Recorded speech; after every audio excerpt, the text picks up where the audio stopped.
Ah, les ordinateurs, tout le monde pense tout savoir d'eux. Moi, mon ordinateur, il est super badass. Tous les matins, je hack la NASA et puis le soir, je hack le CNRS. Parce que tu penses être fort en informatique, parce que tu joues toute la journée à Epicube et à League of Legends en parlant sur Skype avec des gens que tu connais même pas et en craquant tes jeux pour finalement ranger ton bureau de cette manière.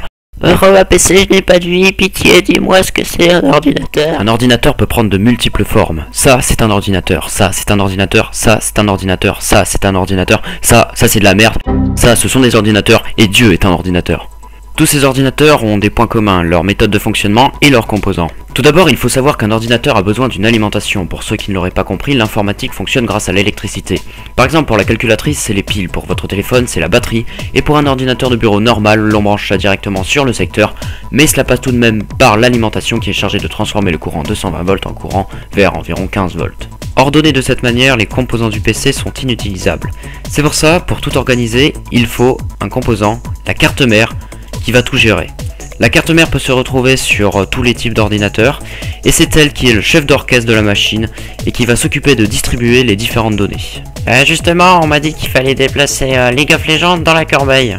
Mais avant d'étudier le reste des composants qui se branchent sur la carte mère, nous allons parler des principes même de l'informatique, les fameuses données que s'échangent ces éléments. Vous pensiez pouvoir coder Battlefront directement en mettant Luke Skywalker dans votre ordinateur?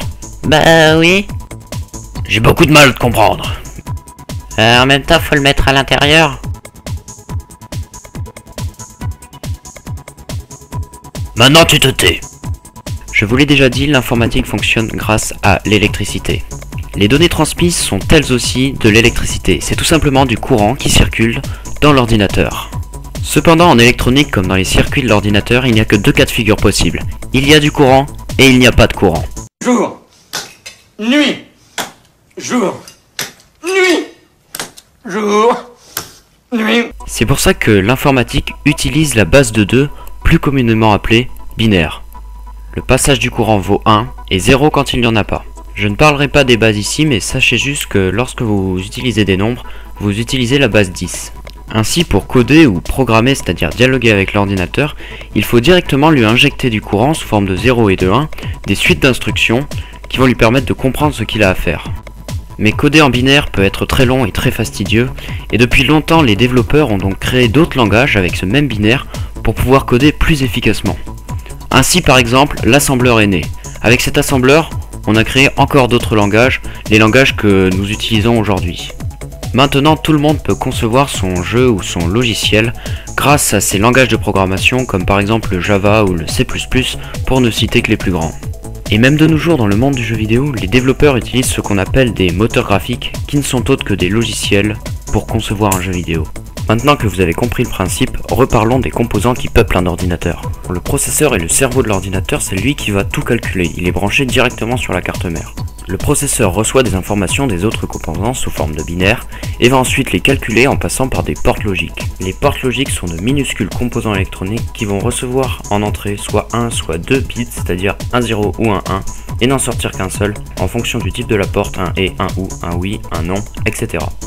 En passant à travers une multitude de ces portes, une donnée en binaire va être considérablement transformée. Cela permet de faire des calculs complexes comme des opérations mathématiques ou autres. Ainsi, la vitesse d'un processeur est exprimée en gigahertz ou milliards d'opérations par seconde. Elle est comprise entre 1 et 4 pour les ordinateurs de bureau normaux. Ne confondez donc pas avec la mention 32 ou 64 bits, car cela désigne le nombre successif maximal de 0 et de 1, c'est-à-dire la taille maximale d'une donnée avec laquelle votre ordinateur peut travailler. Parlons maintenant de la mémoire d'un ordinateur, c'est là-dedans que tout est stocké, les données comme les fichiers, images, vidéos, etc. ou encore les codes sources, c'est-à-dire les suites d'instructions qui permettent de faire un jeu ou un logiciel. Ces données ne sont pas effacées lorsque la machine est arrêtée. C'est pour ça que la plupart des ordinateurs utilisent ce qu'on appelle un disque dur qui fonctionne mécaniquement et magnétiquement et qui a donc une bien meilleure durée de vie. Il existe aussi la mémoire vive qui, comme son nom l'indique, va stocker des données qui seront effacées lorsque la machine sera éteinte. Ces données sont très utilisées en programmation, on appelle ça des variables. Prenons un exemple simple. Dans un jeu, la position de votre personnage dans son environnement. Cette information est à même de changer pratiquement tout le temps. On ne va pas écrire, réécrire et réécrire dans le disque dur au risque de l'abîmer. Par conséquent, cette information va être stockée dans la mémoire vive et ce n'est que lorsqu'on quittera le jeu qu'une sauvegarde sera faite dans le disque dur. Ainsi, tous les programmes de l'ordinateur vont stocker leurs variables, c'est-à-dire des données provisoires à l'intérieur de la mémoire vive. Cette quantité de données peut vite devenir importante.